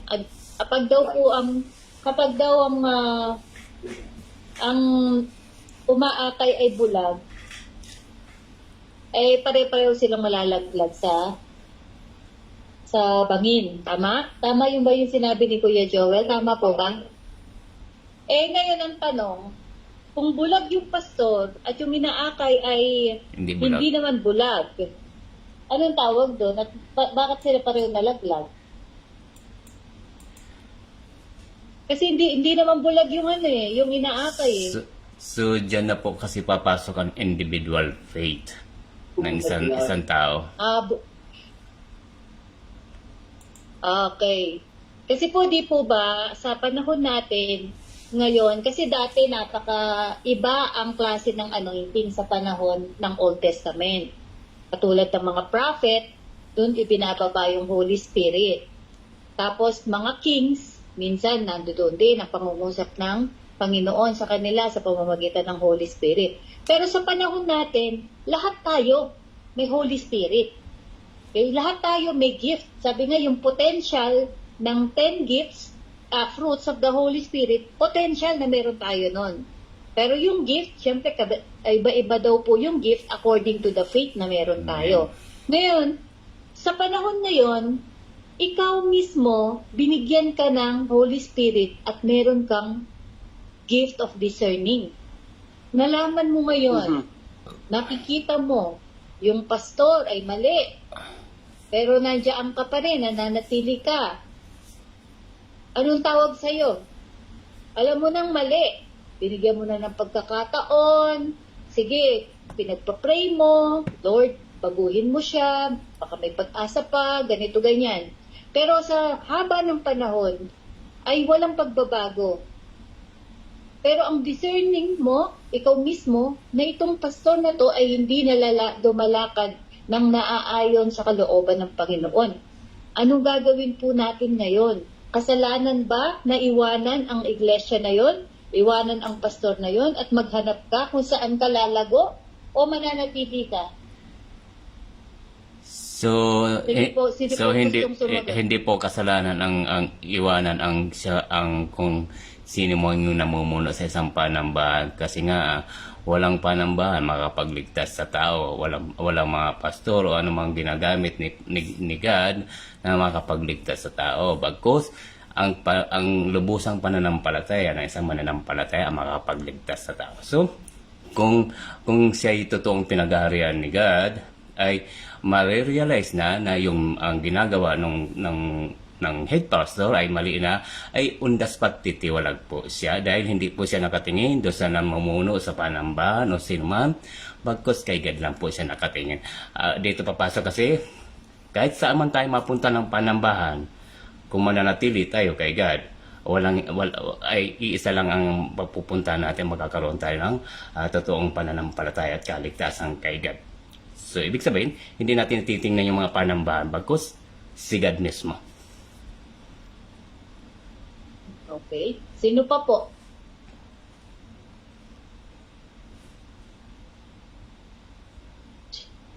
Ako, pass. Sige po. Tapos ni Ate Rones, Kuya Joel. Dito na-apply yung pagiging bereya natin as Christian. Hindi lang tayo dapat always naka-depend sa leader or sa pastor about our faith. Dapat din po tayong magsalisik ng ating sariling pananampalataya or personal na seeking of knowledge for our faith, kasi nandyan po kasi yung sinasabi natin yung spiritual awakening is personal. So kung nakikita po natin at nagbabasa po tayo ng Bible, because Bible is unchangeable. Ngayon, before, today, and tomorrow, hindi po yan nag-change. So kung yan po ang reference natin of our faith, hindi po tayo mamimislead ng any good speaking pastor or sino pa yung mga leaders na yan, because you have the Word of God, which is your reference of your faith. Okay. Yan lang po. Okay po. Salamat po. Kuya Joel po. Sige po. Amen po. Gaya po ng nasabi niyo po kanina pa, yung kung po ang namumuno ay ano, yung parang sabihin natin na taliwas dun sa ginagawa niya ayon sa Biblia, paano naman po yung member? Kung ang member naman ay ano sa kanyang pananampalataya sa Panginoon. Although sabi nga po ng scripture na sinasabi po dito ng ating Panginoong Kristo, siya po ay dumating dahil sa mga makasalanan. So, dahil po sa mga makasalanan, siya po ay, kung titingnan po natin, sa karamihan na pangangaral po ng ating Panginoong Hesus, ay pumupunta po siya dun sa mga makasalanan. Let's say, pagpalagay na po natin, halimbawa sa isang church, na kung ang sabihin natin ang doon sa ang mali ang tagapagturo o ang mali ang member, kumbaga iano lang po natin kung sino man yung tama o sino yung ano.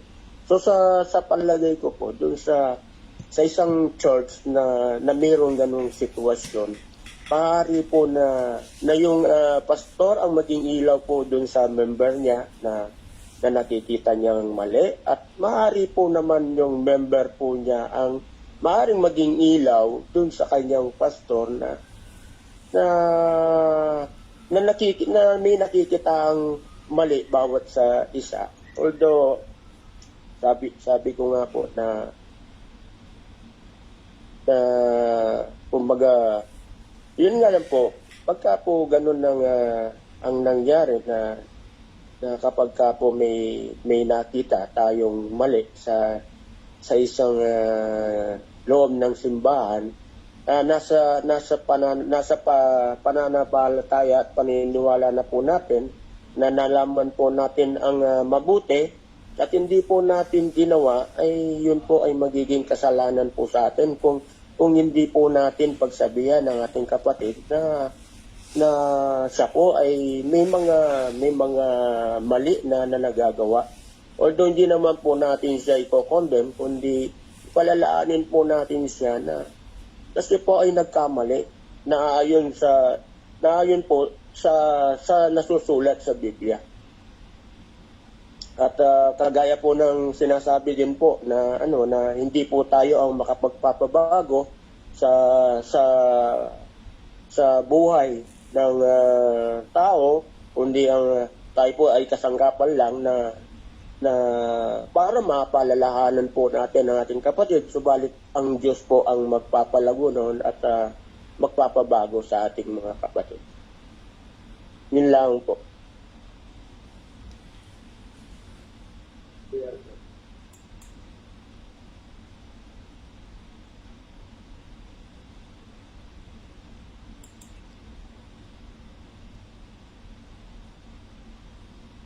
Alton, go ahead. Amen. Praise God. Good evening po sa lahat ng mga kapatid natin. No?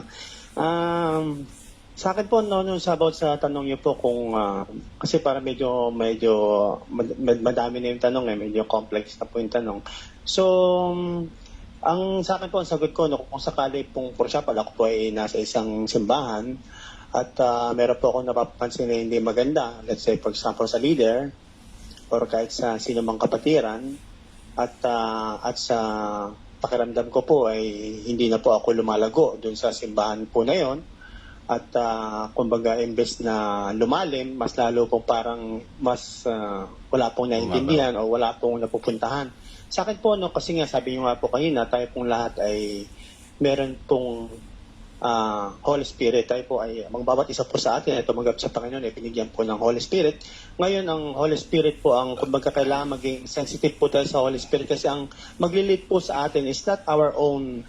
We should not base yung ating decision based on our own understanding. I think we should be, sinasabi nga, we should be led by the Holy Spirit. If the Holy Spirit convicts us na talagang umalis, okay, kung sakaling tayo po ay nagbigay na po ng, let's say, binigay na po natin na, for example, nagbigay na po tayo sa leader, for example, o pinaalam na po natin sa kanya, at pinagpipray din naman natin siya, at ang mga ibang kapatid natin, pero kumbaga sila ay nananatili sa kagustuhan nila, okay doon pa rin sa mali. Ang Holy Spirit naman po ay hindi po tayo niyan ililid sa maging na mapasama. Kumbaga para sa akin po kailangan lagi tayong sensitive sa Holy Spirit na ako based on experience na-experience ko rin po yung mga ganyan na at talaga I feel na parang may mga times na parang sabi ko ay hindi ko na maramdaman yung excitement, let's say excitement dun sa loob ng simbahan, dun sa mga tinuturo, parang it's not hindi ko na ma-absorb, no, but parang sometimes kasi parang wala na siyang laman ba, kumbaga hindi mo na siya hindi siya mag-sink in, okay, sa sarili ko po. For example, ganyan, talagang by that time parang sasabihin na sa'yo ng Holy Spirit na it's time for you if you want na talaga you can find. Meron po tayong choice eh. Ang Panginoon po, lagi tayong binibigyan ng choice. Kaya po yung sa topic ko natin about sa Second Kings, di ba, na ang about dito sa pertaining din po sa question na talagang yung turning point, I think it's about decision making. Decision making, ang kaibahan lang po kasi before, yung kanilang decision making is based on their own. Hindi po kagaya po natin ngayon ng tayo po mga believers na tumanggap sa Panginoon. Ang decision making po natin, meron po tayong katulong na tumutulong sa atin para mag-decide kung ano po ang mas tamang gawin. Ngayon, ang pinaka-point ko po sa sagot is, kumbaga, tanungin po natin ng Holy Spirit. Kumbaga, sasabihin po sa atin ng Holy Spirit kung ano po ang tamang dapat nating gawin. Kung tayo po ba mananatili doon o hindi. Pero mostly ang para sa akin, it's about time. Kung talaga pong wala ng growth, wala na pong talagang nakikitang maganda, it's time to go kasi we are not bound by the actually we are not bound by the church itself. We are bound by our Lord. Okay, na tayo po ay kumbaga ang sabi nga sa Bible, fix our eyes to our Lord Jesus Christ, the author and finisher of our faith. Ibig sabihin, ang ating pananampalataya ay galing po sa Panginoon. Ang Panginoon din po ang tatapos ng ating pananampalataya na talagang tayo, sa Kanya po tayo laging tumingin. Ngayon, kung may mga ganun po mga situation, we need to seek the help of the Holy Spirit to guide us kung ano magiging proper decision po natin. Okay po. God bless. Thank you po. So, Okay po, syempre, lagi po sige po, Kuya Manny. So, dyan po kasi papasok yung individual faith natin. So, yun no. Ayun pa. Ano nangyari Po. naman? Maraming salamat po. Unang-una po, meron po tayong kanya-kanyang free will. Meron po, ang pinakamahalaga po doon, hindi po yung free will ang siyang masunod natin. Kasi baka gusto mo na lang yan. Hindi yan ang gusto ng Holy Spirit.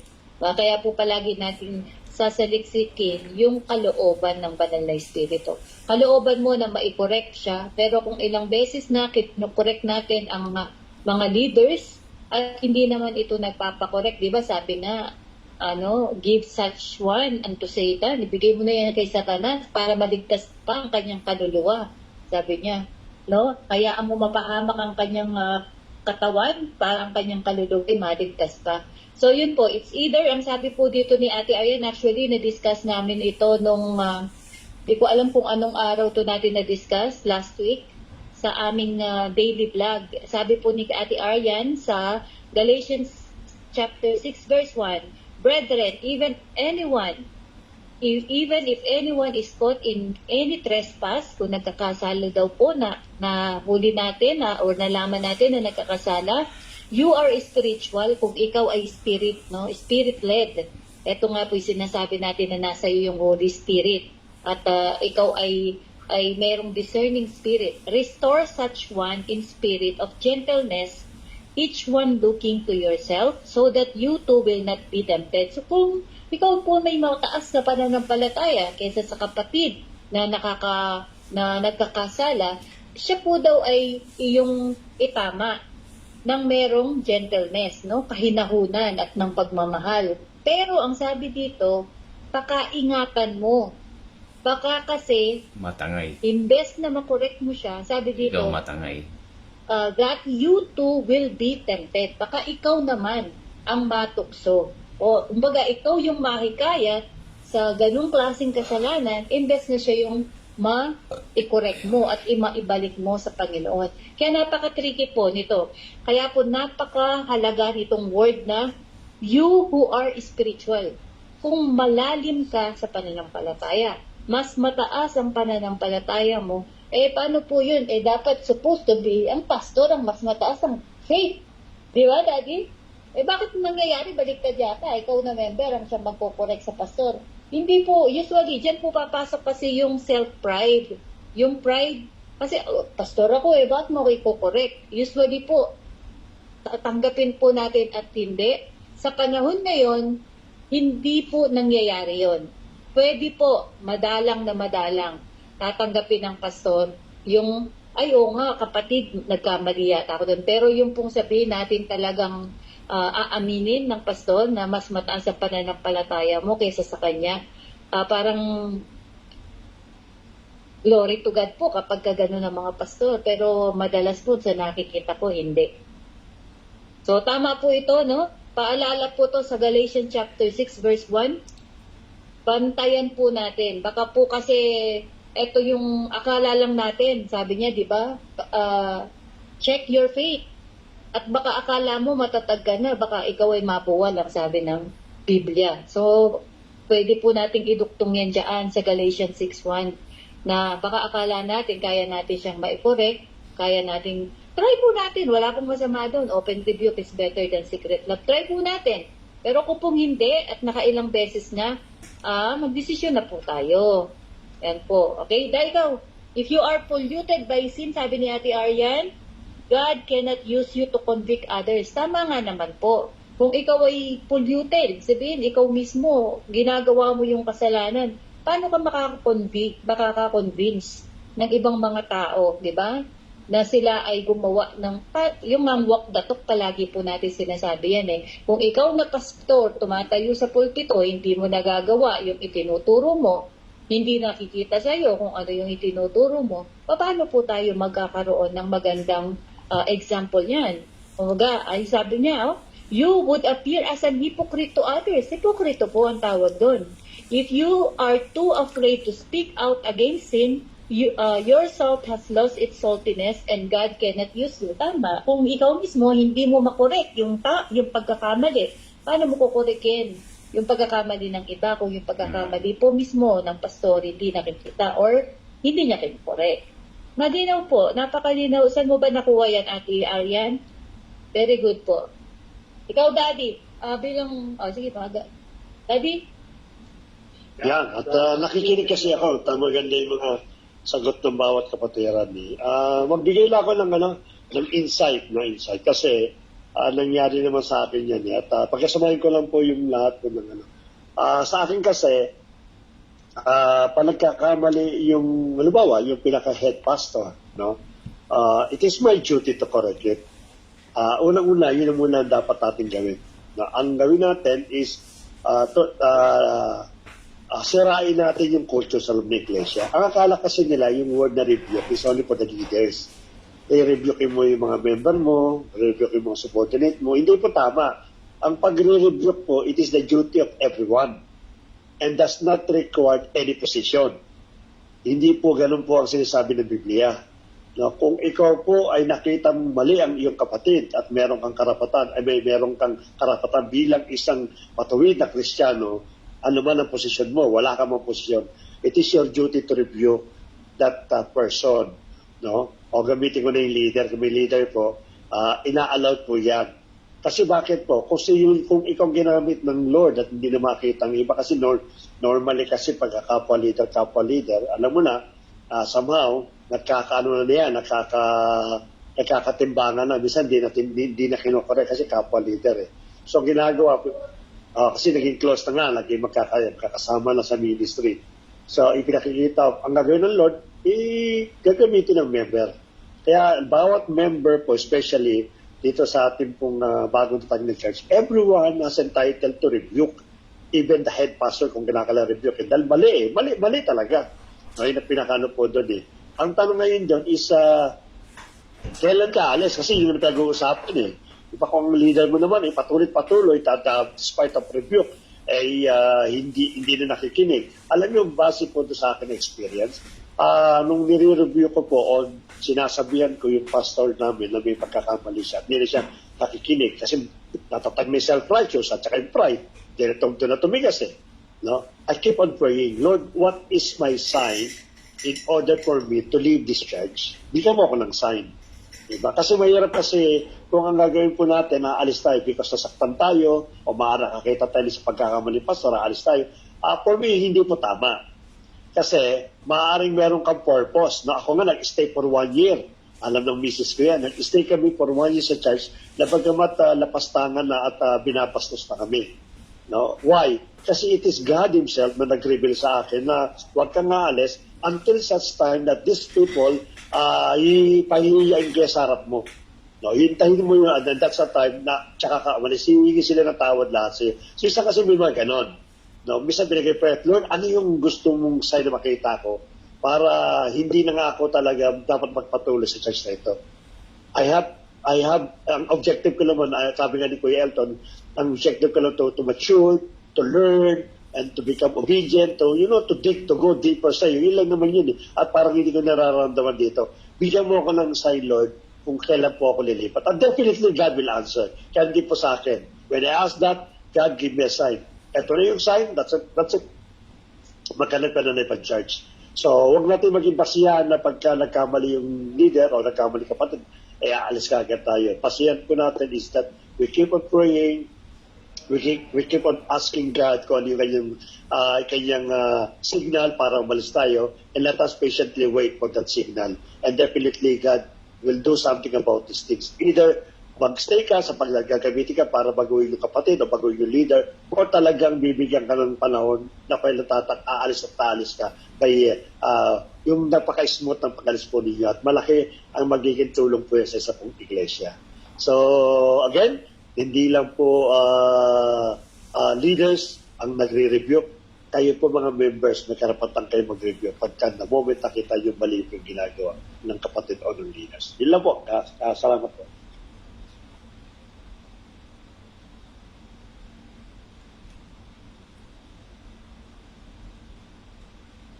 Ko, hanggang doon na lamang at tayo po ay umabot na sa takdang oras. May 10 minutes pa naman po tayo. Nakakatuwa po yung mga kapatid talaga. No? Sige po. Yun nga po, salamat sa mga kapatid po na usually talaga nga kapag ka po talaga ganito ang pag-uusap, marami po tayong matutunan. At gaya po ng nasabi ni Pastor, yung purpose po na ni God na kung bakit tayo naroon, bakit tayo dinala sa sitwasyong ganon. Although as my experience din po, marami din po mga kapatid, mga iba-ibang church na nag-ano po sa akin, na nag-invite. Pero gaya po nang nasabi nung isang kapatid na kung kumbaga alamin natin yung will ng Panginoon, kung kailangan pa bang mag-stay na kung saan ako naroon or kailangan ko na bang umalis dahil nagpapatuloy sa ganung sitwasyon na nakikita ko. Hanggang ngayon po inaano ko po yung will pa rin po ni Lord na tama nga po si Pastor na inihiling ko rin po na yung ng Holy Spirit, humingi po ako ng sign na ako po ba ay dapat na po bang umalis or meron pa po bang ibang lugar na kung saan mo ako gagamitin or mag-i-stay pa po ako rito na So, hindi ko pa kasi po kung ang sarili ko rin po naman kasi ang aking susundin, parang ang kalooban ko na rin po ang although hindi ko naman din po sinasabi na hinihintay ko po yung kalooban ng Panginoon, parang sabihin natin na para bang basta po, may mga bagay pa po talaga ako na ano sa Panginoon na hindi ko pa rin po lubos na maano yung will po ng Panginoon kung at sabi nga po ni Pastor na darating din po ang oras, the right time na yung bang kailangan magpaalam ka in the right way. Na yung bang hintayin ko na lang din po yung talagang bang na sabihin natin na palilipatin ako ng Panginoon pero aalis po ako yung in a good relation pa rin po sa bawat isa. Maganda po yan. So po, na kumbaga, kailangan din po kasi ng basbas. Papasok ka po ng simbahan, kailangan mo ng basbas. Lalabas ka ng simbahan, kailangan mo rin po ng basbas.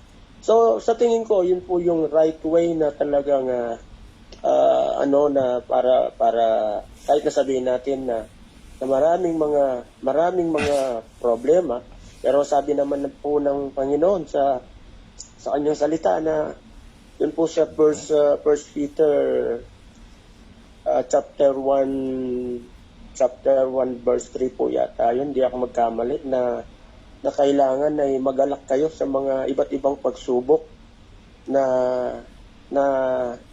ang pagsubok namang ito ay mga panandalian lang at kailangan nyo rin itong maranasan. So, yun lang po at salamat po sa ating pong Panginoon sa pag-aaral James po, sa James verse 1, chapter 1 verse 2 po yun. James chapter 1 verse 2. Okay? Consider it pure joy, my brothers, when you encounter trials of many kinds. Okay? Magalak daw po tayo pag tayo humaharap ng maraming pagsubok at mga problemas at iba't ibang problema sapagkat ito ay magbubunga ng pagtitiis sa bawat isa sa atin. So, James chapter 1 verse 2 po yun. Okay po, marami po. Basahin ko lamang po itong sabi po rito, purihin natin ng Diyos at Ama ng ating Panginoon dahil sa dakila at nanganak tayo. Awit lang po. Ito po. Sabi po rito sa sa 1 Peter chapter 1 verse 6, sabi po rito, dahil dito, dapat kayong magalak sa kabila ng iba't ibang pagsubok, dahil ang mga pagsubok na ito ay panandalian lang, at dapat ninyong maranasan. Okay. Amen po. Okay. Opo. Pareho din po, nabanggit din po ni James yun. Okay? Pareho po ng context na dapat po talaga meron po mga ganong pagsubok. Pero, glory to God po, Kuya, kung ano man po yung nagiging sitwasyon mo, may the Lord and the Holy Spirit will guide you, give you the right conviction, and sa pananalangin po ay mabigyan ka po ng tamang leading ng ating Panginoon. Okay? We are praying po na patuloy kang maging matatag at maging papagmahal sa iyong mga pinuno. Ayan po. Sige po, again po, maraming salamat po. Ayaw man po natin putulin, pero tayo po may mga trabaho pa bukas at meron pa po tayong next Sunday. Okay? Next Sunday po, tayo ulit ay magsama-sama sa pag-aaral. Okay? Glory to God po. Okay. So, pwede po ba nating i-request si Kuya... Saan ba? Sino ba? Pwedeng mag-closing prayer. Sino ba nag-closing prayer nung nakaraan? Ako din? Sige. Kuya Elton, pa-close po ng ating Bible study. Amen. President po, salamat po sa pagkakataon. Okay, glory to God po. Panginoon, maraming salamat po muli sa pagkakataon na ibigay niyo po sa amin upang kapag-aralan yung salita. O God, maraming salamat po sa mga plus revelation po, God, Lord, sa leading po ng Holy Spirit para turuan po kami upang malaman ang mga tamang aksyon na dapat po namin gawin sa kabila po ng mga pagsubok at mga kung ano po mga challenges po na na-experience po sa isang simbahan. Salamat po Panginoon sa inyo po mga turo o sa buhay po ng aming pastor o God na patuloy pong nagtuturo po sa amin. Patuloy niyo po silang gabayan o God, Panginoon. Patuloy niyo po silang bigyan ng wisdom, ng more revelation o God, Lord, ng understanding upang kami po patuloy na matuto at lumago po sa pananampalataya at sa pagsunod po sa inyo, Panginoon. Maraming salamat po sa gabing ito at muli po ay bigyan niyo po kami ng mga panibagong pagkakataon sa mga susunod po upang maka-attend po ulit sa ganitong gawain. And maraming salamat po sa buhay naming mga kapatid na patuloy pong sumusuporta at patuloy po nakikinig at gusto pong matuto sa salitaan po ninyo. Maraming salamat Panginoon at isang magandang gabi sa inyo lahat at God bless po sa ating lahat. In Jesus' name we pray. Amen. Amen. Amen. Amen po. God bless. God bless po mga Salamat kapatid. po. Good night po. Night. Bye-bye po. Good night. Bye. Pag may pagkakataon, pakishare po yung mga study natin. Salamat po, God bless po. Ay, nanood daw ng live si Ate Joanne. Sa live ni Kuya Manny. Kuya Manny, naka-live ka ba? Opo. Live na live po. Opo. Si Ate Joanne po ay nanonood sa live. Nakasama po yung net ko. Okay po. Maraming salamat. At, Thank you. Bye-bye. God bless. God bless. goodbye. Good night. Good night. Bye-bye.